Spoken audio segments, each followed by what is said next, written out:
নমস্কার, good evening. আমি ইলমাস সৈয়দ, আপনারা দেখছেন 7 PM prime time ground report with Ilmas Syed. আজকে চারটে ইস্যু নিয়ে কথা বলবো। প্রথম ইস্যু, শেয়ার বাজারে ধস। গতকাল কি ধসটাই না নামলো দেশের শেয়ার বাজারে।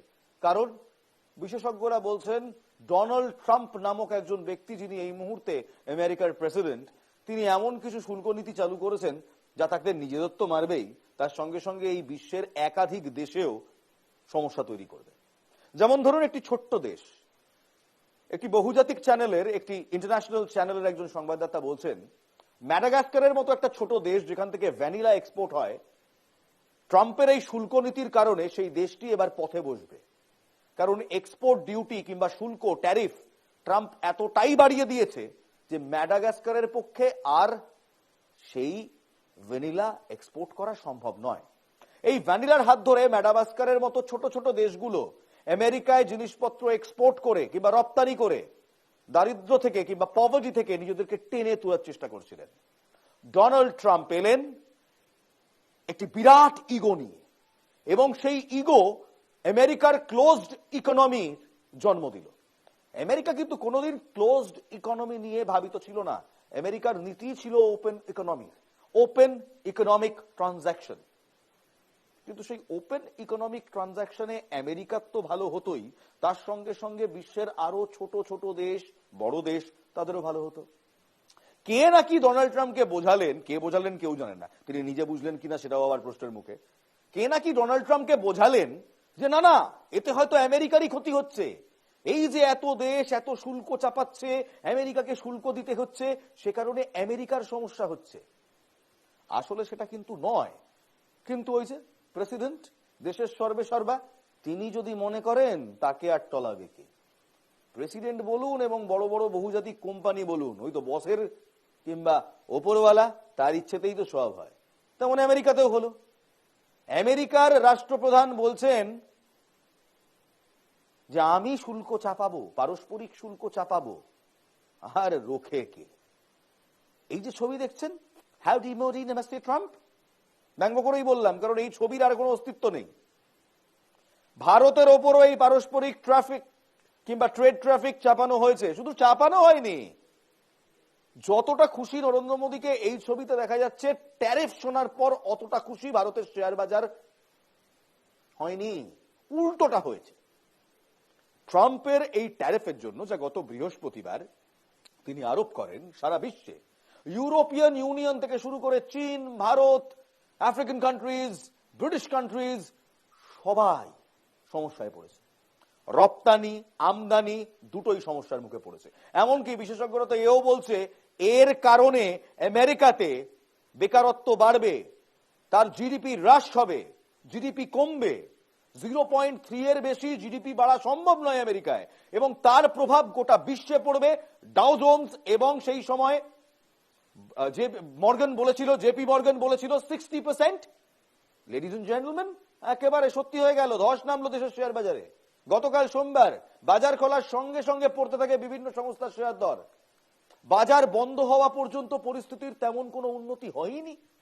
বম্বে স্টক এক্সচেঞ্জ কিংবা বিএসইর সূচক সেন্সেক্স ও নিফটি দুই পড়েছে। গত 10 মাসে ভারতীয় শেয়ার বাজারে এটা সবচেয়ে বড় পতন। এর কারণ অনেকেই বলছেন সেই শুল্ক নীতি। শুধু ভারতীয় শেয়ার বাজার নয়, এশিয়ার বিভিন্ন দেশে শেয়ার বাজার তৈরি হয়েছে অস্থিরতা। এবং শুধু তাই নয়, এটা যেটা দেখাচ্ছি আপনাদের এই মুহূর্তে, তা হলো সোমবার এবং মঙ্গলবার, গতকাল এবং আজ। গতকালের থেকে আজ বাজার কিছুটা হলেও চাঙ্গা হয়েছে, সামান্য। সেন্সেক্স নিফটি সামান্য উঠেছে, কিন্তু এই ওঠার জন্য গতকালকের ক্ষতি কিন্তু রিকভার হচ্ছে না। Losses are not being recovered, ladies and gentleman. কালকে কতটা ক্ষতি হয়েছিল শুনবেন। আমি আপনি তো ছোট ছোট চুনোপুটি, বড় বড় রাঘব বোয়ালদের কথা বলছি, শিল্পপতিদের কথা বলছি। বাংলার তথা ভারতের 4 জন বড় বড় শিল্পপতি এই দেশের, তারা সম্পত্তি খুইয়েছেন। এক এক করে দেখব। এই দেখুন, শেয়ার বাজারে অস্থিরতায় সবচেয়ে বড় ধাক্কা খেয়েছিলেন মুকেশ আম্বানি। আম্বানির ক্ষতি 30,000 কোটি টাকা। গৌতম আদানি, সম্পত্তির পরিমাণ কমেছে 25,000 কোটি টাকা। জিন্দল পরিবার, ক্ষতি হয়েছে 18,000 কোটি টাকার। শিব নাদারে, সম্পত্তি কমেছে 12,000 কোটি টাকা। অর্থাৎ সরাসরি এর প্রভাব পড়েছে ভারতের শেয়ার মার্কেটে। ভারতের creme de la creme, the rich de la rich, তাদের সম্পত্তিতে। মুকেশ আম্বানি, আদানি, নাদারে, জিন্দল, এদের মতো বড় বড় গোষ্ঠীরা তারা সামলাতে পারছেন না। আমি আপনি ছোট বিনিয়োগকারী, আমাদের আর কি হবে? বুল ফেজ না বেয়ার ফেজ কেউ জানে না, কারণ অনিশ্চয়তার মধ্যে, একটা অস্থির অবস্থার মধ্যে এই মুহূর্তে বিএসই রয়েছে। এক অর্থনীতিবিদকে আমরা প্রশ্ন করেছিলাম যে এই অস্থিরতা কেন? বড় বড় রাঘব বোয়ালরা হাজার হাজার কোটি কোটি টাকার সম্পত্তি খোয়াচ্ছে, আমরা আম জনতা যারা বিনিয়োগকারী আমরা কি করব? টাকা তুলে নেব, মিউচুয়াল ফান্ডে ইনভেস্ট করব না? অর্থনীতিবিদ কি বলছেন, take a look. What we are seeing today in the markets is the impact of reciprocal tariffs launched by Donald Trump US administration. Now, since the day they launched reciprocal tariffs, there have been a retaliation globally. China has launched retaliatory tariffs. Europe may launch retaliatory tariffs. So what has happened is a trade war, global trade war has been initiated. So we are in the days of global trade wars, and this global trade war can lead global economy into recession. As far as Indian economy is concerned, Indian economy in isolation is performing very well. Our GDP growth numbers revised for 2023-24 have been 9.2%. Our GST collections have been good for the past 3 months. Our income tax collections dated 16th March 2025 have been very good. So Indian economy is performing very well in isolation, but we are a part of global economy. Now because of this reciprocal tariffs and the retaliation by China and possible retaliation by other countries, global trade war is there. And if global economy goes into recession, India also would be indirectly impacted because we are a part of the global economy. অর্থাৎ সারা বিশ্বের অর্থনীতিতে যদি global ইকোনমিতে ধস নামে, আমি আপনি কে? আমাদেরও ধস নামবে, আমাদের ইকোনমিতেও ধস নামবে। কিন্তু ওই যে একজন ছিলেন প্রধানমন্ত্রী, আমাদের প্রাক্তন প্রধানমন্ত্রী মনমোহন সিং, তার ফাইন্যান্স পলিসির জন্য 2006 যখন গ্লোবাল ইকোনমিক মেল্টডাউন এসেছিল কিংবা মন্দা এসেছিল, বিশ্ববাজারে যখন মন্দা দেখা দিয়েছিল, সেই সময় ভারত কিন্তু 2006 পিছিয়ে গিয়েছিল। সেই পলিসির জন্য এখনো হয়তো ভারত কিছুটা বেঁচে যাবে। কিন্তু এই ছবিটা খুব গুরুত্বপূর্ণ। এই যে নরেন্দ্র মোদী আর ডোনাল্ড ট্রাম্পের কি দারুণ বন্ধুত্ব, এই ট্যারিফ ওয়ার কিংবা এই শুল্ক নীতির কয়েকদিন আগে ওয়াশিংটনে ছিলেন প্রধানমন্ত্রী নরেন্দ্র মোদী, করলেনটা কি? রাহুল গান্ধী কটাক্ষ করে আজকে এক্সে পোস্ট করেছেন, বিবৃতি দিয়েছেন, দেখাবো। বলছেন ট্রাম্প মায়ার ঢাকনা ভেঙে দিয়েছেন। যে মায়ার ঢাকনা ছিল ডোনাল্ড ট্রাম্প নিজেই সেটা ভেঙে দিয়েছে। আমাদের বাস্তব পরিস্থিতি মেনে নিতে হবে, বাজার স্থিতি ফিরিয়ে আনার মতো কোনো বিকল্প আমাদের নেই। এখন আর প্রধানমন্ত্রী মোদী তাকে কোথাও দেখা যাবে না। রাহুল গান্ধী সরাসরি পলিটিক্যাল কটাক্ষ করছেন। কারণ আমাদের দেশের রাষ্ট্রনায়ক যখন ওয়াশিংটন গেলেন, ওয়াশিংটন গিয়ে ডোনাল্ড ট্রাম্পের সঙ্গে কথা বললেন, তখন তিনি নিশ্চয়ই এটা বুঝিয়েছেন যে এই পারস্পরিক শুল্ক নীতি খুব একটা সুবিধে হবে না ভারতের জন্য এবং আমেরিকার জন্য তো নয়। আমেরিকার এক থেকে এক বড় বড় সাংবাদিক, ইকোনমিস্ট, তারা বলছেন an egoistic war started by Donald Trump। আমরা বুঝতে পারলাম না। চায়না 34% পারস্পরিক ট্রেড কিংবা শুল্ক আরোপ করে দিয়েছে। ইউরোপিয়ান ইউনিয়ন তারাও এবার চেষ্টা করছে একটা বড় সংখ্যক শুল্ক, বড় সংখ্যায় শুল্ক আরোপ করার, বড় শতাংশ। ব্রিটেন কি করবে আমরা জানি না, আমরা কি করব আমরা জানি না। কিন্তু আমরা এটাও জানি যে অলরেডি হার্লে ডেভিডসন থেকে শুরু করে জিম বিন লিকার্স প্রোডাক্টে আমরা শুল্ক কমিয়েছি। ট্রাম্পের মনে হয়েছিল যে এই শুল্ক থাকলে আমেরিকার ক্ষতি হচ্ছে, কিন্তু না। জেপি মর্গান বলছে এর কারণে আমেরিকাতে বেকারত্ব আসবে, আর শুধু আমেরিকায় বেকারত্ব আসবে না, 60% যে প্রভাব বিশ্ববাজারে মন্দার যে প্রভাব পড়বে, তার আঁচ তো আমাদেরও পোহাতে হবে। তো একটা মানুষের ইগোর জন্য 140 কোটি ভারতীয় তারা কেন সাফার করবে বলুন তো? আজ আমি আপনি মিউচুয়াল ফান্ডে ইনভেস্ট করার আগে 10 বার ভাবছি।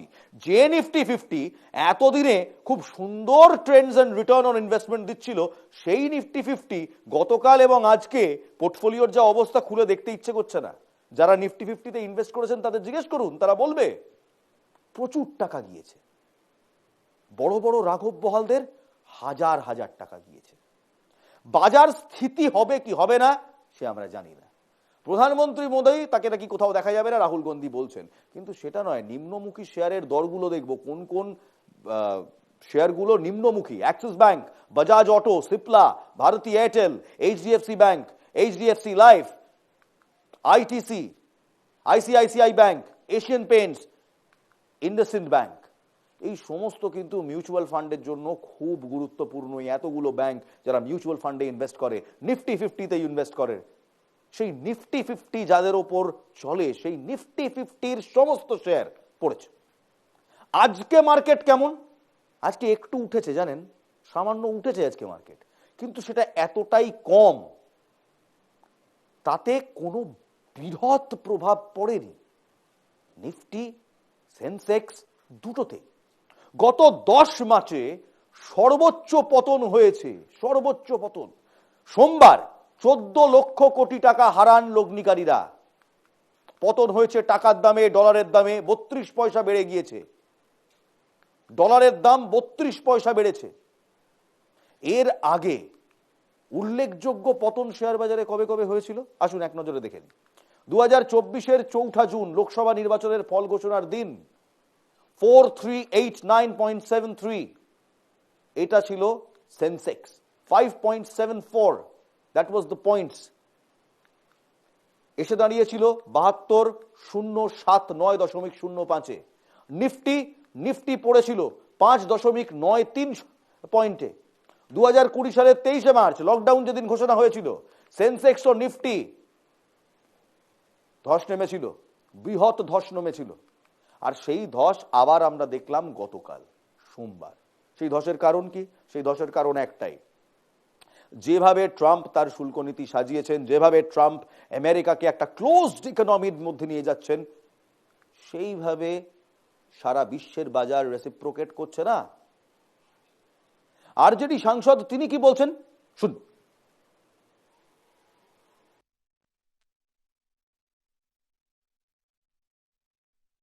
जब अर्थव्यवस्था उथल पुथल के दौर से गुजरती है तो उसकी मार किन पे सबसे ज़्यादा पड़ती है हम सब जानते हैं।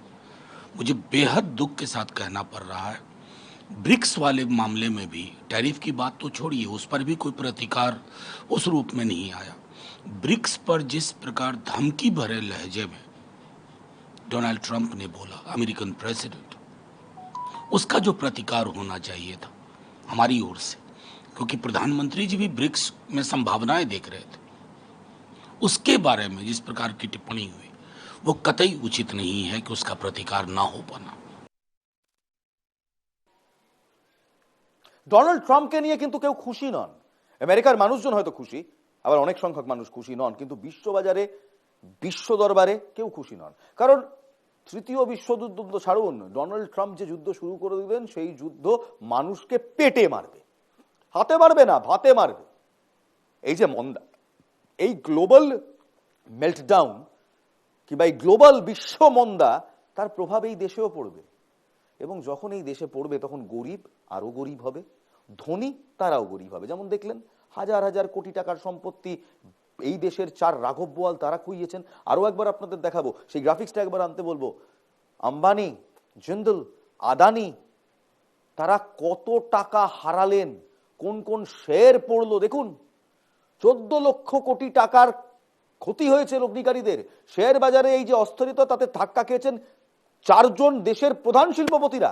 আম্বানি 30,000 কোটি টাকা ক্ষতি হয়েছে, গৌতম আদানির 25,000 কোটি টাকার সম্পত্তি কমে গিয়েছে, জিন্দল পরিবার প্রায় 18,000 কোটি টাকা ক্ষতির মুখে পড়েছেন, এবং শিব নাদেরের সম্পত্তি 12,000 কোটি টাকা পড়ে গিয়েছে। এই মর্মে মিউচুয়াল ফান্ডসের কি অবস্থা আসুন। মিউচুয়াল ফান্ডস যে সমস্ত শেয়ার নিয়ন্ত্রণ করে, ব্যাংকিং শেয়ার, সেই ব্যাংকিং শেয়ারের কি হাল, graphics please. Banking share, Axis, ICICI, HDFC life এবং অটো শেয়ার সমস্ত হ্রাস পেয়েছে। অ্যাক্সিস ব্যাংক, বাজাজ অটো, সিপলা, ভারতী এয়ারটেল, বড় বড় শেয়ার, যে শেয়ারগুলো এতদিন প্রফিট দিত, HDFC bank, HDFC life, ITC, বড় বড় কোম্পানির শেয়ার কালকে পতন হয়েছে। এশিয়ান পেইন্টস পড়ে গেছে, ইন্ডাসইন্ড ব্যাংক পড়ে গেছে, আইসিআইসিআই ব্যাংক পড়ে গেছে। এই ব্যাংকিং শেয়ার যখন পড়ে তখন সরাসরি মিউচুয়াল ফান্ড যেটা বলে আর সাবজেক্টেড টু মার্কেট রিস্ক, এইটাই market risk.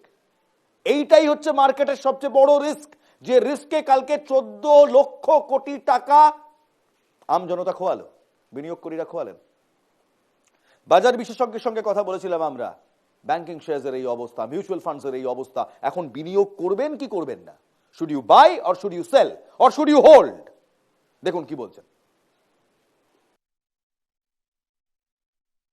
It recovered quite a bit and it covered the lost ground substantially. तो उस वजह से आज हम देख रहे हैं कि एशियाई बाजार जो है सारे ऊपर है, खास करके निकाय जो है वो 5% अप है, दूसरे एशियाई बाजार भी ऊपर है और जो फिलहाल जो ग्लोबल कैपिटल मार्केट्स है वो इन टेंडम चल रहे हैं।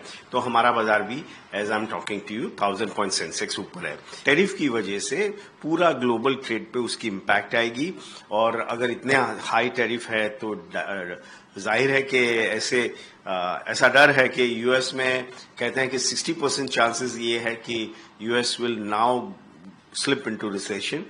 तो अगर यूएस रिसेशन में जाता है, जो कि सबसे लार्जेस्ट इकोनॉमी है और सारी प्रोडक्ट्स एंड सर्विसेज का लार्जेस्ट कंज्यूमर है, तो अगर वो रिसेशन में जाता है तो उसकी इम्पैक्ट पूरी दुनिया की अर्थव्यवस्था यानी इकोनॉमी पे आती है।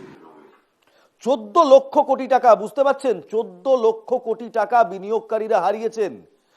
নরেন্দ্র মোদী এবং ডোনাল্ড ট্রাম্প খুব সুসম্পর্ক রয়েছে, খুব ভালো বন্ধু। ডোনাল্ড ট্রাম্প একাধিকবার বলেছেন, নরেন্দ্র মোদীও বলেছেন, politically they might be very viable to each other. হয়তো পলিটিক্যালি, রাজনৈতিক দিক থেকে দুজনের রাজনৈতিক সত্তা, দুজনের রাজনৈতিক মতাদর্শ মিলে যায়, কিন্তু যদি দেশের কথা ভাবি তাহলে এই মুহূর্তে নরেন্দ্র মোদীর বন্ধু ডোনাল্ড ট্রাম্পের নেওয়া এই ডিসিশন সবচেয়ে বেশি ক্ষতিগ্রস্ত করছে ভারতীয়দের। এবার এখানেই একটা প্রশ্ন এই মুহূর্তে ধীরে আসতে রাজনৈতিক মহলে ঘোরাফেরা করছে, যে রাজ্যের এবং দেশের তাবড় তাবড় ব্যবসায়ী, শিল্পপতি, তারা যখন এই প্রধানমন্ত্রী, যে প্রধানমন্ত্রীর গুণগান তারা গান, সেই প্রধানমন্ত্রীর ওয়াশিংটন যাওয়ার পরেও ডোনাল্ড ট্রাম্প, সেই প্রধানমন্ত্রীর বন্ধু ডোনাল্ড ট্রাম্প, তার একটি সিদ্ধান্তে এত ক্ষতির মুখ দেখছেন, তারা কি আর এই প্রধানমন্ত্রীর পাশে দাঁড়াবেন? Point to be noted. সবার সাথে সবকিছু কানেক্টেড এবং বিজনেসের সাথে রাজনীতি খুব ওতপ্রোতভাবে কানেক্টেড, খুব ক্লোজলি কানেক্টেড। তাই কোথাও কি রাজনৈতিক স্ফিয়ারে এটা সমস্যা ফেলবে ভারতীয় জনতা পার্টিকে? Will the business class, ladies and gentleman, look for an alternative? কারণ এই যে কটাক্ষ রাহুল গান্ধীর, ট্রাম্প মায়ার ঢাকনা ভেঙে দিয়েছে। আমাদের বাস্তব পরিস্থিতি মেনে নিতে হবে, শুধু মেনে নিতেই চলবে না, আমাদের এটাও বুঝতে হবে যে বাজারে স্থিতি ফিরিয়ে আনার মতো কোনো বিকল্প আমাদের নেই। এবং এই মুহূর্তে প্রধানমন্ত্রী নরেন্দ্র মোদীকে কোথাও দেখা যাবে না। বড় কমেন্ট। আমার মনে আছে সাউথ বম্বে মিউনিসিপ্যাল কর্পোরেশন ইলেকশনের সময়, কিংবা বম্বে মিউনিসিপ্যাল কর্পোরেশনের সময়, সাউথ বম্বে যিনি ক্যান্ডিডেট ছিলেন, কংগ্রেস ক্যান্ডিডেট, মুকেশ আম্বানি সরাসরি অ্যাডভোকেট করেছিলেন সেই সময় যে এটি আমার ক্যান্ডিডেট, তার হয়ে প্রচার করেছিলেন। কেন করেছিলেন? বিকজ বিজনেসম্যান সব সময় সব লবির সঙ্গে সুসম্পর্ক মানিয়ে চলে, কোনো খারাপ নেই তাতে। কিন্তু সেই সময় কিন্তু দেশে নরেন্দ্র মোদীর সরকার, তবু নিজের কনস্টিটিউয়েন্সিতে, যেখানে অ্যান্টিলা নামক ওই বিরাট বিল্ডিংটি রয়েছে, যেখানে মুকেশ আম্বানি থাকেন, সেই কনস্টিটিউয়েন্সিতে যখন ইলেকশন হলো, তিনি কিন্তু সেই কনস্টিটিউয়েন্সিতে দ্য ফেভারিট কংগ্রেস ক্যান্ডিডেট, তাকেই সাপোর্ট করেছিলেন। এবার প্রশ্ন হলো, যখন দেশের বড় বড় শিল্পপতিরা, 4টে বড় শিল্পপতি কয়েক হাজার কোটি টাকার লোকসানের মুখ দেখলেন, তখন তার কোনো ফ্ল্যাশব্যাক, ফলব্যাক ভারতের রাজনীতিতে কি পড়বে? সাপোর্ট উইথড্র হওয়া কিংবা সাপোর্ট রিঅ্যালাইন হওয়া, রিশিফট হওয়ার মতো ঘটনা ঘটতে পারে। আমেরিকাতে কিন্তু এই মুহূর্তে লোকজন, আমজনতা ট্রাম্পকে খুব একটা ভালোভাবে দেখছে না, কারণ জেপি মর্গান সহ একাধিক সংস্থা তারা প্রেডিক্ট করে রেখেছে যে আমেরিকাতে এবার বেকারত্ব বাড়বে, জিডিপি হ্রাস পাবে, অর্থাৎ কমবে। সেই মর্মে আমাদেরও তাকিয়ে থাকতে হবে যে ট্রাম্পের শুরু করা এই ট্যারিফ ওয়ার আমাদের দেশের প্রধান শিল্পপতি, বড় বড় রাঘব বোয়ালদের কতটা অস্বস্তিতে ফেলে। অস্বস্তিতে ফেলছে সেটা তো একদম চোখের সামনে প্রমাণিত। কারো 18,000 কোটি টাকা গেছে, কারো 25,000 কোটি টাকা গেছে, কারো 12,000 কোটি টাকা গেছে, কারো 35,000 কোটি টাকা গেছে। শেয়ার বাজারের অস্থিরতার কারণেই গিয়েছে এবং এই অস্থিরতা তৈরি হয়েছে গ্লোবাল ট্যারিফ ওয়ারের জন্য, যার স্রষ্টা শ্রীমান ডোনাল্ড ট্রাম্প।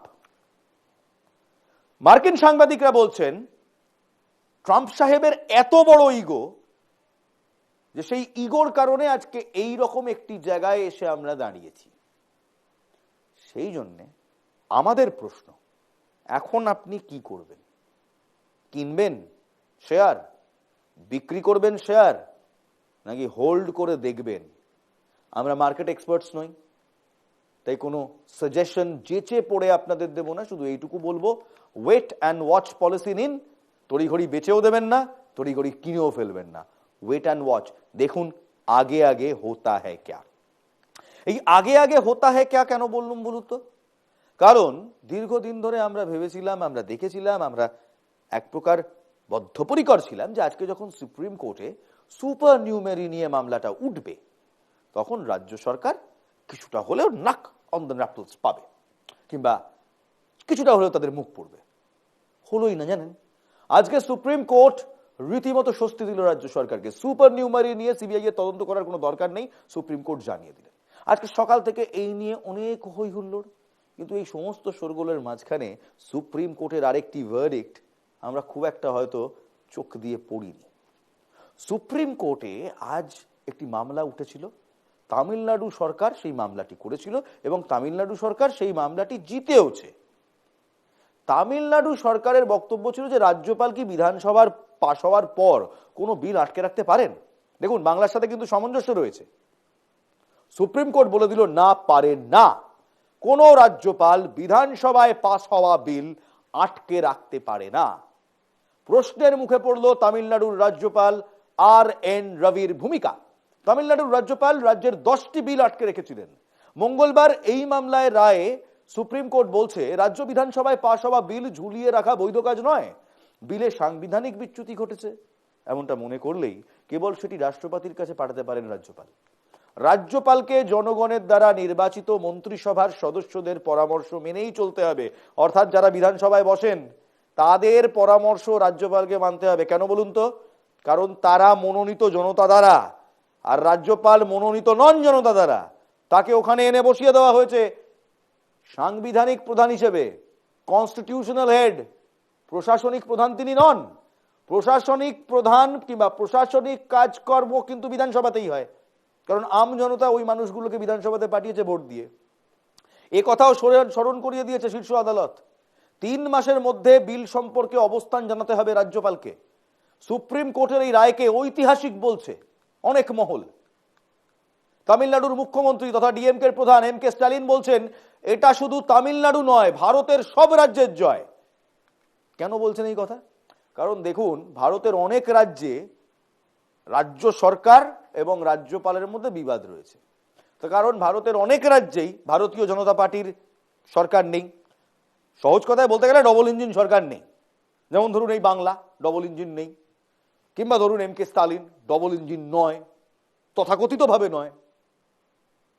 এই অনেক রাজ্যে দেখা গিয়েছে একটা সমস্যা তৈরি হয়েছে, একটা ফেডারেল ক্রাইসিস কিংবা একটা কনস্টিটিউশনাল ক্রাইসিস তৈরি হয় যখন রাজ্য এবং রাজ্যপালের মধ্যে সমন্বয় থাকে না। আমাদের রাজ্যের তো সেই প্রবাদ প্রতিম ব্যক্তির উদাহরণ রয়েছে, জগদীপ ধনখড়জি, the honourable vice president of India. তিনি যখন রাজ্যপাল ছিলেন এই রাজ্যে, আমরা দেখেছি রাজ্যপাল দরজা ঠিক কোন মাত্রায় গিয়ে পৌঁছেছে। তারপর এলেন সিভি আনন্দ বোস সাহেব, তার কাছেও এই মুহূর্তে 8টি বিল পড়ে রয়েছে। তৃণমূল সরকারের 8টি বিল দীর্ঘদিন ধরে আটকে রয়েছে রাজ্যপালের কাছে। সুপ্রিম কোর্টের রায়ে তাই এবার আমাদের রাজ্য সরকার অর্থাৎ বাংলার রাজ্য সরকার কিছুটা হলেও আশার আলো দেখছে যে এই 8টি বিলের বাবা কিছু একটা হিললে হবে। আটকে যে রাখা যাবে না বিল, সেই বার্তা সুপ্রিম কোর্ট দিয়ে দিয়েছে। 3 মাসের মধ্যে সুপ্রিম কোর্ট বলে দিয়েছে রাজ্যপালকে অবস্থান জানাতে হবে সরকারকে। তামিলনাড়ু সরকারের এই জয় বাংলাকেও কিন্তু আশার আলো দেখাচ্ছে, কারণ বাংলায় একাধিক বিল রয়েছে, 8টি বিল রয়েছে, যে বিল সংশোধনী বিল, দ্বিতীয় সংশোধনী বিল, যেগুলো রাজ্যপালের টেবিলে পড়ে রয়েছে সইয়ের অপেক্ষায়। স্টালিন বলছেন ঐতিহাসিক জয়, গোটা ভারতের জয়। কারণ স্টালিন জানেন আরো অনেক রাজ্য রয়েছে যে যে রাজ্যে এই সমস্যা রয়েছে। এবার আসা যাক পশ্চিমবঙ্গে। কোন কোন বিল আটকে রয়েছে? দেখব। এই পরিস্থিতিতে সরকারের একাধিক বিল যে রাজভবনে পাঠানো হয়েছে রাজ্যপালের অনুমোদনের জন্য, সেগুলো কোন কোনটা আটকে রয়েছে আসুন একভাবে দেখি। প্রথম বিল, পশ্চিমবঙ্গ বিশ্ববিদ্যালয় আইন সংশোধনী বিল 2022 সালের 13ই জুন আইনসভা কিংবা বিধানসভায় পাশ হয়, রাজ্যপাল এখনো সই করেননি। পশ্চিমবঙ্গ পশু এবং মৎস্য বিজ্ঞান বিশ্ববিদ্যালয় সংক্রান্ত আইন সংশোধনী বিল 2022 সালের 15ই জুন থেকে আটকে রয়েছে রাজ্যপালের দরবারে। পশ্চিমবঙ্গ বেসরকারি বিশ্ববিদ্যালয় সংক্রান্ত আইন সংশোধনী বিল 2022 সালের 14ই জুন থেকে আটকে রয়েছে রাজ্যপালের হিমঘরে। পশ্চিমবঙ্গ কৃষি বিশ্ববিদ্যালয় সংক্রান্ত আইন দ্বিতীয় সংশোধনী বিল, সেকেন্ড অ্যামেন্ডমেন্ট, 2022 সালের 17ই জুন থেকে আটকে রয়েছে সিভি আনন্দ বোসের দরবারে। পশ্চিমবঙ্গ স্বাস্থ্য বিজ্ঞান সংক্রান্ত বিশ্ববিদ্যালয় সংক্রান্ত আইন সংশোধনী বিল 2022 সালের 21শে জুন পাশ হয়েছিল, তারপর আর কোনো খোঁজ খবর নেই। পশ্চিমবঙ্গ আলিয়া বিশ্ববিদ্যালয় সংক্রান্ত আইন সংশোধনী বিল পাশ হয়েছিল 2022 সালের 23শে জুন, এখনো পর্যন্ত রাজ্যপাল সই করেননি। পশ্চিমবঙ্গ নগর পরিকল্পনা এবং নগরোন্নয়ন বিশ্ববিদ্যালয় সংক্রান্ত আইন সংশোধনী বিল পাশ হয়েছিল 2023 সালের 28শে জুলাই, পাশ হয়নি, এখনো সই হয়নি। পশ্চিমবঙ্গ বিশ্ববিদ্যালয় সংক্রান্ত আইন সংশোধনী বিল 2023 সালের 4 আগস্ট পাশ হয়েছিল, এখনো সই হয়নি। 8টি বিল। এর মধ্যে অপরাজিতা বিলের কথা আনবেন না, কারণ অপরাজিতা বিল এই মুহূর্তে রাষ্ট্রপতির দরবারে রয়েছে, সেটা ভিন্ন, এটার সাথে গুলিয়ে দিলে চলবে না। সমস্যা হলো রাজ্যপাল সমন্বয় না থাকলে এমন অনেক বিল, যে বিল পাশ হলে, যে বিল পাশ তো হয়ে গিয়েছিল, মাফ করবেন, রাজ্যপালের অনুমোদন পেলে, সই পেলে কার্যকরী করা যায়, এবং কার্যকরী করা গেলে লাভ হবে আমজনতার, আমার আপনার। সেগুলো যদি আটকে থাকে পলিটিক্যাল কারণে, রাজনৈতিক দ্বন্দ্বের কারণে, এই ডবল ইঞ্জিন সিঙ্গেল ইঞ্জিনের তরজায়, তাহলে আখেরে কার সমস্যা বলুন তো? আমার আপনার। তাই আজকে সুপ্রিম কোর্ট তামিলনাড়ু সরকারের জন্য যে রায় দিয়েছে, কিংবা এম.কে. স্টালিন আজকে যা বলছেন যে এটা শুধু তামিলনাড়ুর জয় না, গোটা ভারতের জয়, এই জন্যে এটা খুব গুরুত্বপূর্ণ। কারণ এমন অনেক রাজ্য রয়েছে যেখানে রাজ্যপাল সংঘাতের কারণে একাধিক জনতার বিল, জনতার সুবিধার বিল আটকে রয়েছে। এবার হয়তো এই ঐতিহাসিক রায়, কোট আন কোট স্টালিনের বক্তব্য যেটা, এই ঐতিহাসিক রায় ইতিহাসটাকে বদলাবে। গত 10 বছর 15 বছর ধরে যে ইতিহাস চলছে, টেকনিক্যালি 2014 সালের পর থেকে যে ইতিহাস চলছে, সেই ইতিহাস বদলাবে। আর 2014 সালের পর থেকে ইতিহাস যে কোন গলি দিয়ে কোথায় ঢুকে যাচ্ছে আমি আপনি কেউ জানি না। একটা গোটা চ্যাপ্টার মোগল সাম্রাজ্যের উপর হাওয়া হয়ে যাচ্ছে, যাচ্ছে তো, নামটাম বদলে যাচ্ছে। কালকে অবধি জানতাম এক নাম, আজ জানলাম আরেক নাম। ট্রেনের টিকিট কাটতে অসুবিধা হয়ে যাচ্ছে, বিশ্বাস করুন। কারণ কি জানেন, এই নাম বদলের, এই ইতিহাস বদলের যে অদ্ভুত রাজনীতি চলছে, তাতে আমার আপনার কোনো ফায়দা হচ্ছে না। ফায়দা হতো যদি প্রধানমন্ত্রী নরেন্দ্র মোদী ডোনাল্ড ট্রাম্পকে গিয়ে বোঝাতে পারতেন যে এই শুল্ক নীতি করে ভারতকে আরো চাপে ফেলছো, নিজের দেশকেও চাপে ফেলছো, কি লাভ, ইগোটা কমাও। পারেননি। ফায়দা হতো যদি যেখানে যেখানে, যেমন ধরুন বাংলাদেশ থেকে শুরু করে পাকিস্তান, আমাদের কড়া পদক্ষেপ করা দরকার, সেখানে একটু কড়া পদক্ষেপ করতাম। হয়নি। ফায়দা হতো যদি মূল্যবৃদ্ধি কমতো, যদি আরো চাকরি বাড়তো, যেমন কি বলেছিলেন যেন নরেন্দ্র মোদী, 2 কোটি চাকরি বছরে, যদি হতো ফায়দা হতো। হয়নি, তাই ফায়দা হয়নি। এই সমস্যাগুলোর ওপর চোখ না দিয়ে যদি আমরা নাম বদল আর ধর্মের রাজনীতিতে পড়ে থাকি, আমার ধর্ম কি আর আপনার ধর্ম কি, এই নিয়ে যদি সময় নষ্ট করি, তাহলে এই হবে, ফেডারেল স্ট্রাকচার কাজ করবে না, কনস্টিটিউশনাল ক্রাইসিস হবে, এবং সেই ক্রাইসিসের জন্য কি হবে, আমি আপনি আমজনতা আমরা সাফার করব। এমনি জানেন গতকাল 50 টাকা সিলিন্ডার পিছু গ্যাস সিলিন্ডারের দাম বেড়েছে, তেলের দামে 2 টাকায় করে এক্সাইজ ডিউটি বাড়ানো হয়েছে, এখনো পর্যন্ত কার্যকরী হয় না। কিন্তু কে গ্যারান্টি দিচ্ছে 7 দিনের মধ্যে সেই দাম বাড়বে না? কেউ দিচ্ছে গ্যারান্টি? না। গ্যারান্টি খুঁজুন তো।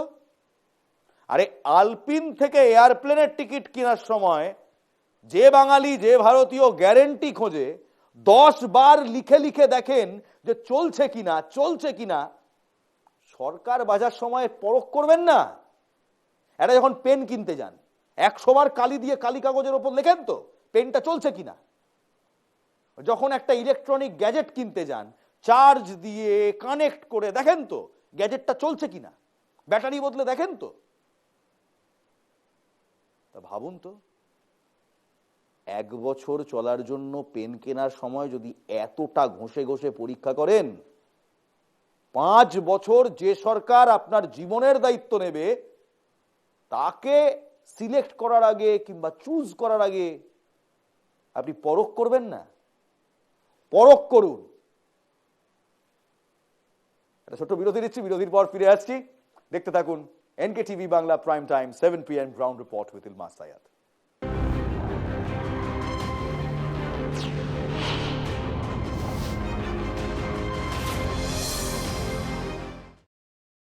ফিরে এলাম বিরতির পর। আপনারা দেখছেন 7 PM prime time ground report with Ilmas Syed. আর এবার চোখ রাখবো একটি অদ্ভুত খবরে, মাসালা নিউজ বলতে পারেন, পলিটিক্সের কিংবা রাজনীতির মশলা চটকদার খবর বলতে পারেন। একটা ভিডিও দিয়ে শুরু করব, বুঝলেন তো?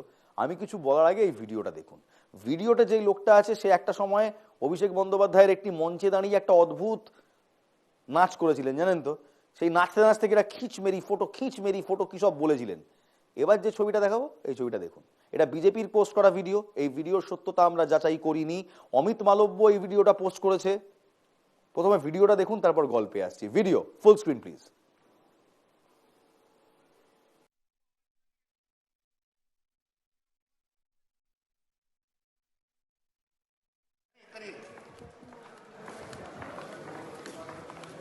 But I will not allow to do any illegal work. We are not coming out for any private agency here.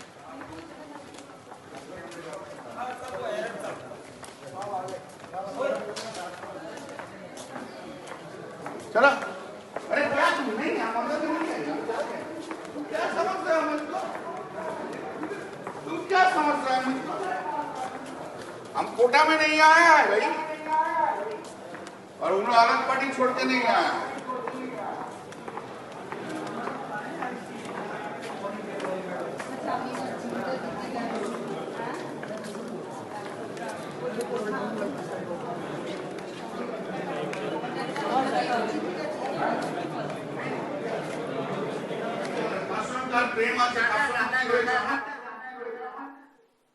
কিছু বুঝলেন? বুঝলেন না? এটাই তো সমস্যা আমাদের রাজ্যের বিরোধী দলের। এমন এমন জিনিস পোস্ট করেন, লেখেনও না কি পোস্ট করছেন, অদ্ভুত অদ্ভুত ফ্রেমে পোস্ট করেন, কিছুই বোঝা যায় না। আসলে ব্যাপারটা হলো এই ঘটনাটা ঘটেছে সংসদের ভেতরে, অর্থাৎ লোকসভার আশেপাশে। এই ভিডিও পোস্ট করেছেন অমিত মালব্য। বেসিক্যালি লোকসভায় তৃণমূলের সংসদীয় দলের যে গৃহযুদ্ধ কিংবা গৃহকোন্দল, সেটা হোয়াটসঅ্যাপ গ্রুপ থেকে এখন নেমে এলো একেবারে হাটের মাঝে। ওই যে বলে না হাটে হাঁড়ি ভেঙে গেল, অনেকটা সেরকমই। কি হয়েছে? কারা আনলেন? এনে ফেললেন সেই যুদ্ধের এক পক্ষ প্রবীণ সাংসদ, তার নাম কল্যাণ বন্দ্যোপাধ্যায়। যে কল্যাণ বন্দ্যোপাধ্যায় একটু আগে ভিডিওতে বলছিলেন কোটে মে নেই আয়া হাম, তারপর আরো কি সব বললেন। মঙ্গলবার নয়াদিল্লিতে একটি সাংবাদিক বৈঠক করে দলের 3 সাংসদকে নিশানা করেছেন লোকসভায় তৃণমূলের মুখ্য সচেতক কিংবা চিফ হুইপ কল্যাণ বন্দ্যোপাধ্যায়। দুজনের নাম দিলেন, বহু উপরোধের পরেও তৃতীয় ব্যক্তির নাম উজ্জ্বল রাখলেন, কিন্তু বুঝিয়ে দিলেন হাবে ভাবে তিনি কার কথা বলতে চেয়েছেন। কল্যাণ সরাসরি নাম করেছেন দমদমের সাংসদ সৌগত রায়ের এবং বর্ধমান দুর্গাপুরের সাংসদ তথা প্রাক্তন ক্রিকেটার কীর্তি আজাদের।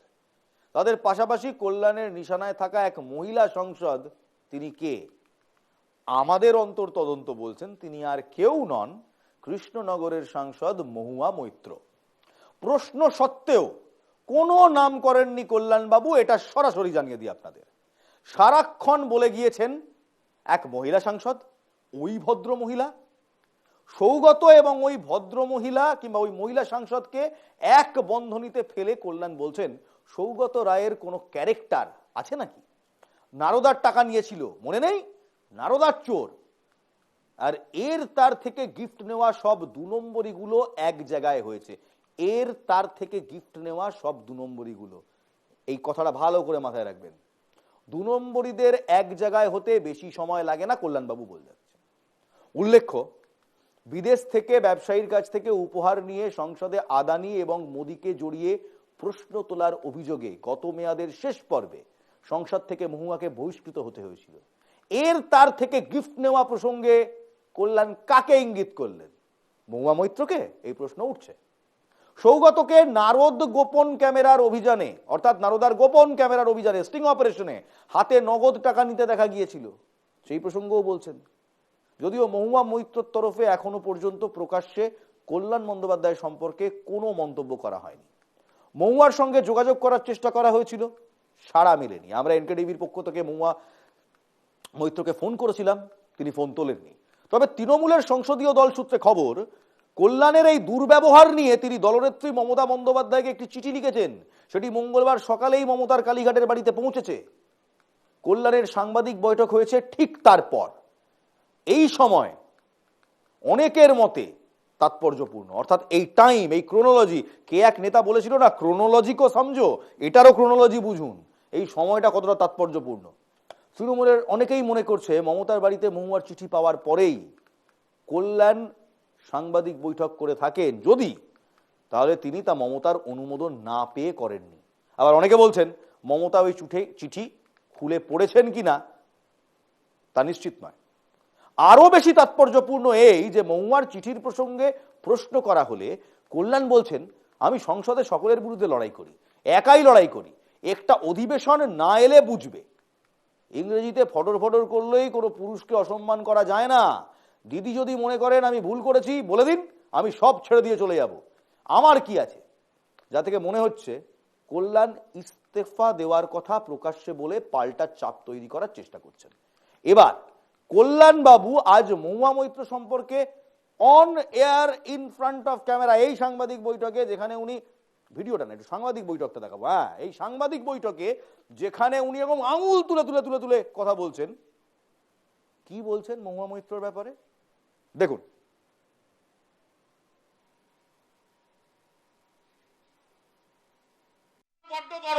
সে যে আমাকে যে অ্যারেস্ট করাতে বলছিল সেটা ঠিক করেছে তো।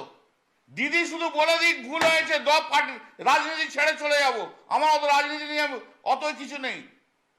কিন্তু ওই মহিলা, অসভ্য মহিলা এমপিকে আমি সহ্য করবো না। 18 মিনিট বলতে দিতে হবে, 20 মিনিট বলতে দিতে হবে। What is this?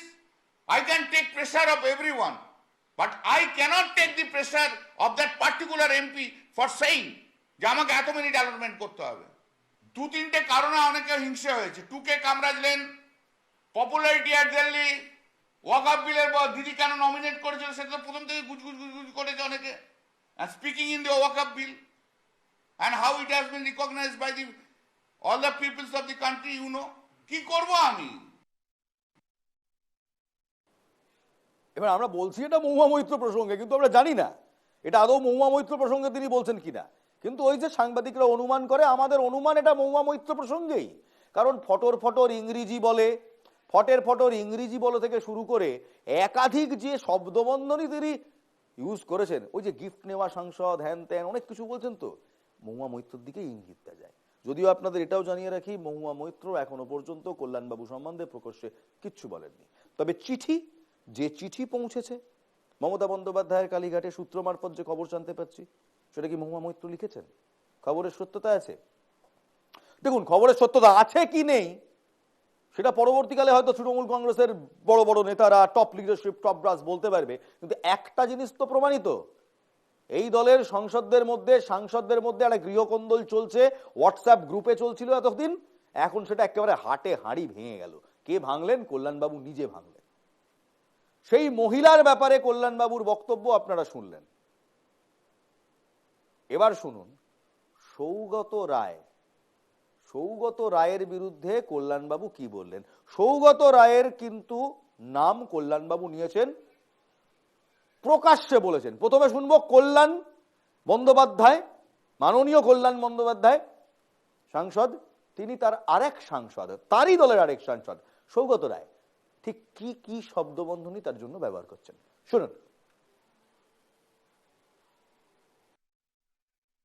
Saugata Roy কিন্তু, শোনো, আমাদের দলের দিদির ছাড়া দিদি যা বলে তাই হয়। দিদি যা বলেছে সেই অনুযায়ী আমি বলেছি। দলের ভাবমূর্তি অনেক কারণে নষ্ট হয়, সৌগত রায়ের জন্য তো নষ্ট হয়েছে। সৌগত রায়ের জন্য নষ্ট হয়নি, নারদার টাকা খাওয়ার জন্য সৌগত রায়ের জন্য নষ্ট হয়নি। এই তো কালে একটা ভিডিও এসছে, তাতে বসে বসে সিগারেট খাচ্ছে একটা মিটিং এ, তার জন্য দলের ভাবমূর্তি নষ্ট হয়নি। সৌগত রায়ের জন্য অনেক ভাবমূর্তি নষ্ট হয়েছে। সেদিন তো সৌগত রায় পালিয়ে যেত গো। 2016, 17, 18 কথা ভাবো না, যখন চোর করতো, নারদার একটা যাদের নামে হয়েছে তার একটা এমপি বসে থাকতো, সেই তো আমাকে বসে বসে শুনতে হয়েছে। ভাবমূর্তি নষ্ট তো সৌগত রায়রাই করেছে নারদার থেকে।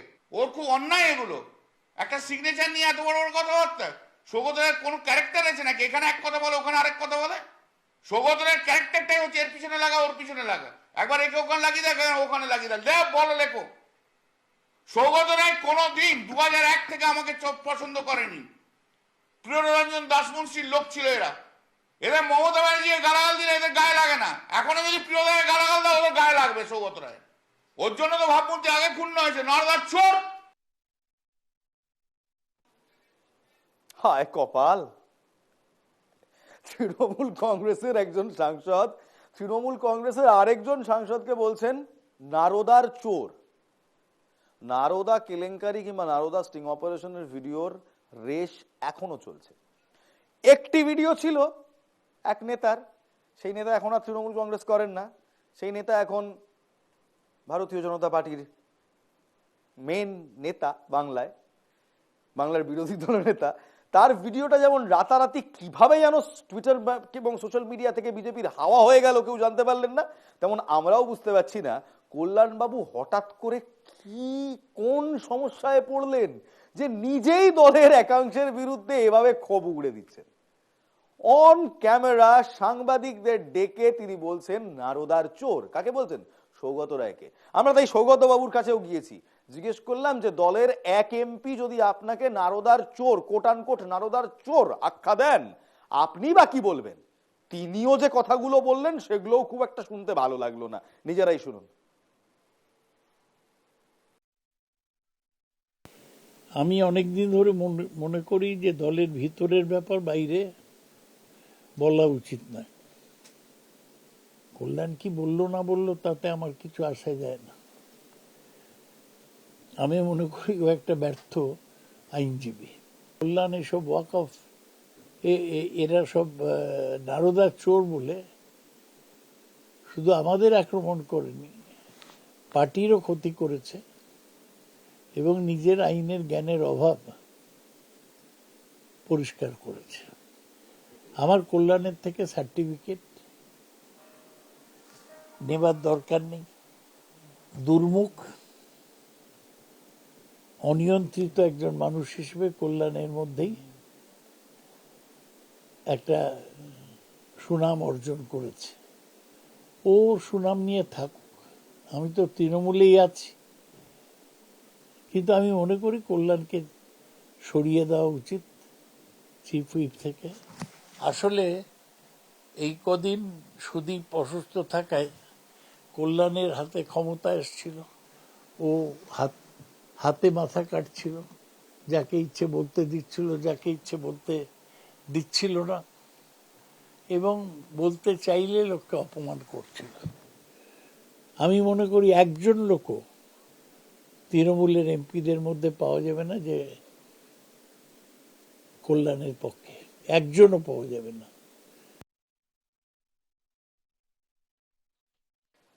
কি অবস্থা ভাবুন, বলছেন অনিয়ন্ত্রিত একজন ব্যক্তি, সেই হিসেবেই নাকি কল্যাণ বন্দ্যোপাধ্যায়ের সুখ্যাতি।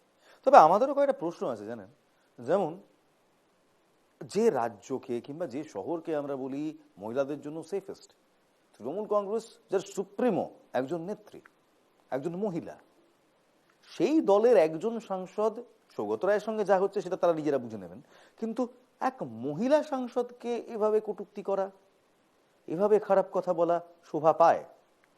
দেখুন, মত পার্থক্য হতেই পারে, কিন্তু সেটা হোয়াটসঅ্যাপ গ্রুপ থেকে বেরিয়ে এভাবে হাটে হাড়ি ভেঙে সমস্ত কিছু বাইরে আসবে, এটা কি আমি আপনি কেউ ভেবেছিলাম? না, ভাবিনি।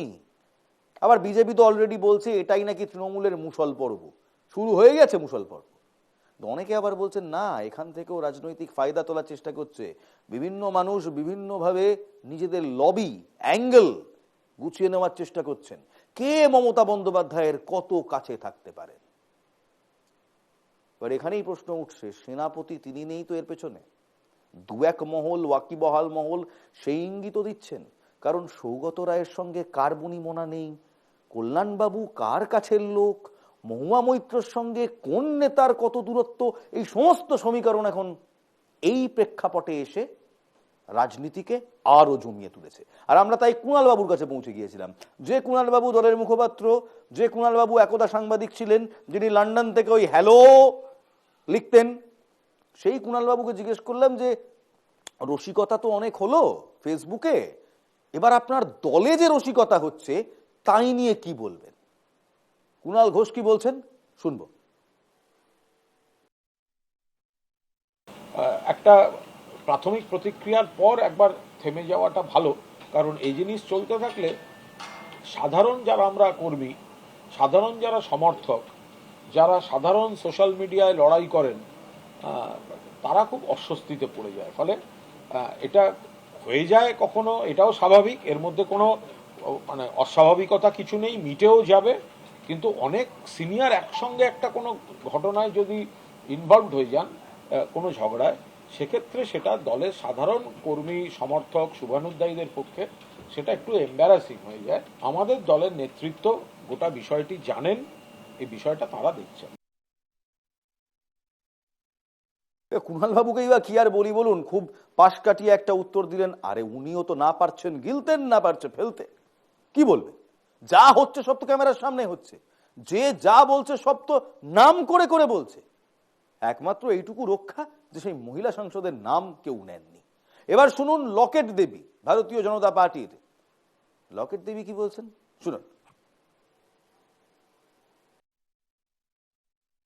হাঁড়ির খবর মানে হোয়াটসঅ্যাপের খবর আজকে রাস্তায় নেমে এসছে। মানে ভেবে দেখুন, একজন এমপি যারা দিল্লিতে, যারা প্রতিনিধি হয়ে তারা দিল্লিতে তারা তৃণমূল সরকারের কে চালাচ্ছে, আজকে তাদের ভেতরে কি নোংরামো চলছে আজকে সেটা রাস্তার ওপরে এসে দাঁড়িয়েছে। একজন সিনিয়র সাংসদ আরেকজন সিনিয়র সাংসদকে কথা বলছেন, একজন মহিলাকে বলছেন, সবচেয়ে বড় কথা একজন মহিলা সাংসদকেও বলতে চাচ্ছেন না। তার মানে নিজেদের মধ্যে এত অশান্তি। সৌগত রায়কে উনি বলছেন যে দাঁড়ার টাকা খেয়েছেন, তাহলে তো আমাদের সিবিআই টিবিআই কোনো দরকারই ছিল না। নিজের পাশের বাড়ির লোকই জানে যে সৌগত রায় টাকা খেয়েছে, নিজেই উনি বলে দিচ্ছেন, তো এত সিবিআই ইডির কি দরকার ছিল? সঙ্গে সঙ্গে তো বলে দিতে পারতো তারা তখন। একজন মহিলা সাংসদকে মানে হোয়াটসঅ্যাপের চ্যাটের মধ্যে ওই ধরনের কথাবার্তা লিখছে একজন মুখ্যমন্ত্রী তো মহিলা। তিনি বুঝতে পারছেন না? তিনি জানেন না? মানে আমার তো মনে হয় কল্যাণ বন্দ্যোপাধ্যায় আস্তে আস্তে করে এই দলের আস্তে আস্তে করে এক একটা করে পোল খুলছেন যে কার কি আছে। বাইরে থেকে বাহারি সাংসদ এসছেন, তাকে নিজেই বলছেন বিজেপি থেকে এসছেন আপনি, আজ বাদে কাল পার্টিকেও বিক্রি করে দিতে পারেন। কি অবস্থা ভাবুন, নিজে অস্ত্র তুলে দিচ্ছেন বিরোধীদের হাতে নিজের দলের বিরুদ্ধে। রাজনীতিতে দাদা যা ইচ্ছা হতে পারে, আজকে কিন্তু এটা আমিও মানলাম। এবার আসুন একটি খবরে, যে খবরটা আমাদের এই রাজনীতির চাপে হয়তো গত 2-3 দিন ধরে বড় করে করে আনা হয়নি, কিংবা গ্রাউন্ড রিপোর্টে আনা হয়নি, কিন্তু ওই যে বিবেকের দংশন, সেই বিবেকের দংশনের কারণে আজকে এই খবরটা গ্রাউন্ড রিপোর্টে আমরা চালাচ্ছি। এন্ড পিস হিসেবে চালাচ্ছি একটাই কারণে, ড্রিঙ্ক এন্ড ড্রাইভ আমি আপনি করতে পারি না, আমরা সবাই সচেতন, এবং পুলিশ কারো কথা শোনে না। মদ খেয়ে যদি গাড়ি চালিয়েছেন তো পুলিশ আপনাকে ছাড়বে না, এটা আপনিও জানেন। যদি একবার পুলিশের সেই ব্লোয়ারে একটু অ্যালকোহল পার্সেন্ট দেখা যায়, আপনার গাড়ি লাইসেন্স তো হবেই, আপনি সেদিন রাত্রের জন্য হাজতে থাকবেন। এটা এই মুহূর্তে বাংলার এবং ভারতের অনেকেই জানেন। কিন্তু সেলিব্রিটি যারা, তারা কি তার ঊর্ধ্বে? যারা স্টার্স, সুপারস্টার্স, তারা কি তার ঊর্ধ্বে? এই ভিডিও আপনাকে বিচলিত করতে পারে, তবু দেখাচ্ছি। দেখুন একটি গাড়ি, সেই গাড়িটি ঠিক কি করছে ঠাকুর পুকুরে। এই গাড়ির ভেতর বসে রয়েছেন যারা, এই দেখুন এই গাড়িটা, এই গাড়ির ভেতর যারা বসে রয়েছেন তারা প্রত্যেকটি মানুষ টেলিভিশন জগতের বড় বড় নাম।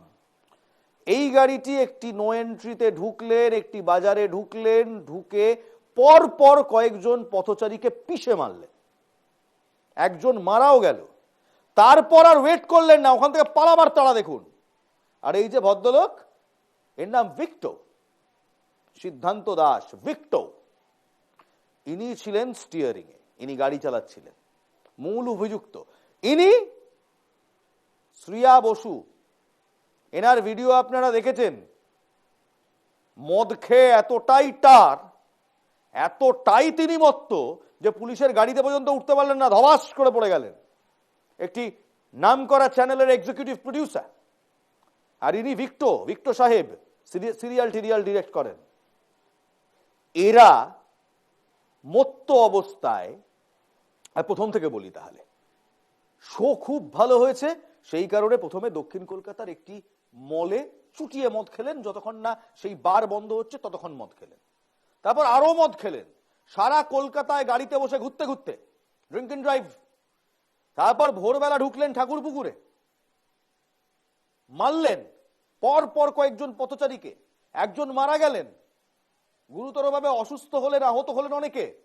তারপর গাড়ি নিয়ে সেখান থেকে চম্পট দেওয়ার চেষ্টা, পাবলিক যেতে দেয়নি, পাবলিক ধরে আচ্ছাসে উত্তম মধ্যম দিয়েছে, তারপর তুলে দিয়েছে পুলিশের হাতে। কিন্তু প্রশ্ন হলো, যার এই সেই ছবি, দেখুন দেখুন দেখুন দেখুন এই ছবিটা ভালো করে দেখাবো কি হচ্ছে বলুন তো। এই যে ভদ্রমহিলা, ইনি একটি বড় চ্যানেলের, এন্টারটেনমেন্ট চ্যানেল, খবরের চ্যানেল নয়, গুলিয়ে ফেলবেন না, বড় এন্টারটেনমেন্ট চ্যানেলের এক্সিকিউটিভ প্রডিউসার, হামাগুড়ি দিচ্ছেন কারণ এত মদ সারা রাত খেয়েছেন যে আর দাঁড়াতে পারছেন না, হুঁশেই নেই। আর এই সেই গাড়ি যার কারণে একজন মানুষ, একটা পরিবার তাদের একজন সদস্যকে হারালো। একটু সাউন্ড শোনাবো দেখি।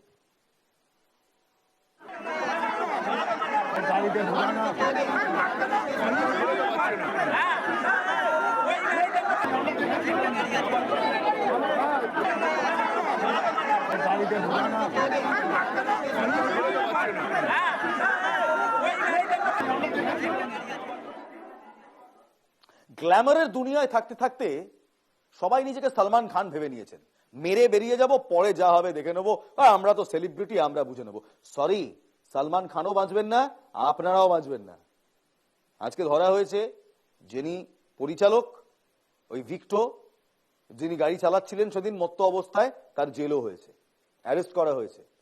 সমস্যা হলো এরা এত সাহস পায় কোথা থেকে? এই ভিক্টো বাবু এত সাহস পেলেন কোথা থেকে? সারা রাত মদ খেলেন, মদ খেয়ে গোটা কলকাতা ঘুরলেন, তারপর ঢুকলেন কোথায়? ঢুকলেন যেন ঠাকুরপুকুরে, নো এন্ট্রিতে। শুধু ঢুকলেন না, ঢুকে চাপা দিলেন, তারপর পালিয়ে যাবার চেষ্টা করলেন। একদম মিথ্যে কথা বলবেন না যে পালাননি, সেই ছবি আছে, দেখাবো আরেকবার সেই ছবিটা। যখন মানুষ তাদের ধরছে, তারা অলরেডি দুজনকে চাপা দিলেন, 6 জনকে মারলেন, একজন তখন রীতিমতো গুরুতরভাবে আহত। দেখুন, মানুষ যখন সেই গাড়িটাকে ধরছে তখন তারা সেখান থেকে পালানোর চেষ্টা করছে, দেখবেন পিক আপ তুলে প্রায় পালাবার চেষ্টা করছে, পালাতে পারে। সিসিটিভিতে এই ছবি ধরা পড়েছে। আরে মিনিমাম নেমে হাত জোর করে ক্ষমা চাইতেন, ক্ষমা টমা তো চাইলেন না, আপনার তো স্টার। আর আরো একটি আছে, এই পার্টিতে আরো একজন ছিল, এই গাড়িতে আরো একজন ছিলেন, যিনি ওখান থেকে গাড়ি থেকে নেমে হাওয়া, তার নাম আর আসছে না। তিনি কয়েকটি ছবিতে অভিনয়ও করেছেন, তিনি কয়েকটি ওয়েব সিরিজেও অভিনয় করেছেন, এই মুহূর্তে সিরিয়ালে অভিনয় করেন।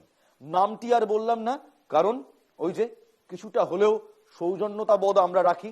কিন্তু যার সর্বস্ব গেল, যিনি মারা গেলেন, তার স্ত্রী, তাকে কি বোঝাবেন?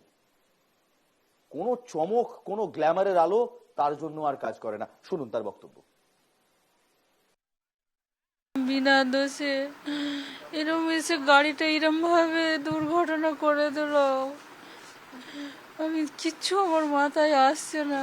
আমরা তো সাধারণ মানুষ, দিন মজুরি এনে খাই, আমার তো একটাই রোজগার, আমার রোজগার মানুষটাই তো চলে গেল, আমার 2টো বাচ্চা বেকার।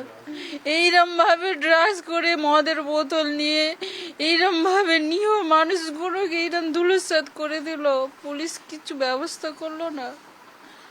ওইসব লোকেদের কঠিন শাস্তি দিন, কঠিন, ওদেরকে ফাঁসি দিন, না যেন পরবর্তী যেন এইরকম ভাবে কোনো অসহায় মানুষকে অসহায় করে দেয় না।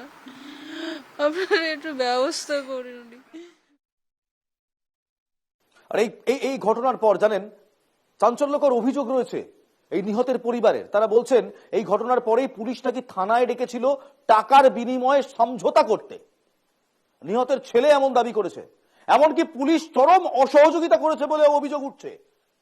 আনিসুর রহমান কিংবা আসিমুর, মাফ করবেন, আসিমুর রহমানের ছেলে, মৃতর ছেলে, সেই বক্তব্য রেখেছেন। শুধু তাই নয়, এই নিয়ে এই মুহূর্তে টলিপাড়ার কিছু কিছু লোক তোলপাড়। স্বস্তিকা মুখার্জি তিনি তোলপাড়, তিনি এই নিয়ে আওয়াজ তুলেছেন, ভাস্বর বাবু এই নিয়ে আওয়াজ তুলেছেন। কিন্তু আমাদের প্রশ্ন হলো, এই সৃজনশীল জগতের এই টলিপাড়ার বাকিরা কোথায়? আমি স্বস্তিকা মুখার্জির সেই পোস্টটা পড়াবো। রবিবার ওই ঘটনায় পরিচালকের সঙ্গে একই গাড়িতে ছিলেন এক বেসরকারি চ্যানেলের কার্যনির্বাহী প্রযোজক শ্রিয়া বাসু, ওই যিনি ধপাস করে পড়ে গেলেন, অভিনেত্রী রি সেন কিংবা ঋতুপর্ণা সেন। ভিক্টো গ্রেফতার করা হলেও বাকি দুজনকে এখনো কেন অধরা রাখা হয়েছে তা নিয়ে টলেডোর অন্দরে এই প্রশ্ন তুলছেন অনেকে। অভিনেতা স্বস্তিকা মুখার্জি এই প্রশ্ন তুলেছেন। একই সঙ্গে ভাস্বর চ্যাটার্জি তিনি বলছেন, কি বলবো জানি না, তবে এটুকু বলতে পারি, ইন্ডাস্ট্রিতে রোজ খুব কাছ থেকে দেখছি নেশার কবলে চলে যাচ্ছে। সত্যি কি তাই? বেপরোয়া গাড়ি চালালেন, মদ খেলেন, মানুষ মারলেন, তারপরে কোনো নির্বিক নেই, কোন রকম মানবিকতা নেই। আচ্ছা, কোথায় গেল সেই মোমবাতিগুলো? এই যে এতদিন কাজ হচ্ছে না, তৃণমূল দাদাগিরি করছে বলে আপনারা লাইন দিয়ে দাঁড়িয়েছিলেন, আজ কোথায়? আমিনুরের পরিবারের সামনে দাঁড়াবার জন্য ইন্ডাস্ট্রি নেই। এই জাঁকজমকের দুনিয়ায় কোই কিসি কা নেই ভাইয়া। আর এই পর্যন্তই। কিন্তু যাওয়ার আগে আপনাদের একটা কথা বলে যাই। জানেন তো, এই স্টুডিওর চড়া আলো, সেই চড়া আলোর পেছনে না একটা চড়া অন্ধকারও থাকে। আর সেই অন্ধকার যখন গ্রাস করতে শুরু করে, তখন আসল চেহারাটা সামনে আসে। যেমন এবার আসল চেহারা সামনে এলো অ্যাটলিস্ট 4 থেকে 5 জনের। আজ এখানেই শেষ করছি। এই প্রতিবেদনের আরো অনেক পেহলু রয়েছে, নিশ্চয়ই আগামীতে ফিরে আসবো। সঙ্গে থাকবেন এনকে টিভি বাংলায়। আজ এখানেই শেষ করছি। ভালো থাকুন, ভালো রাখুন। জয় হিন্দ।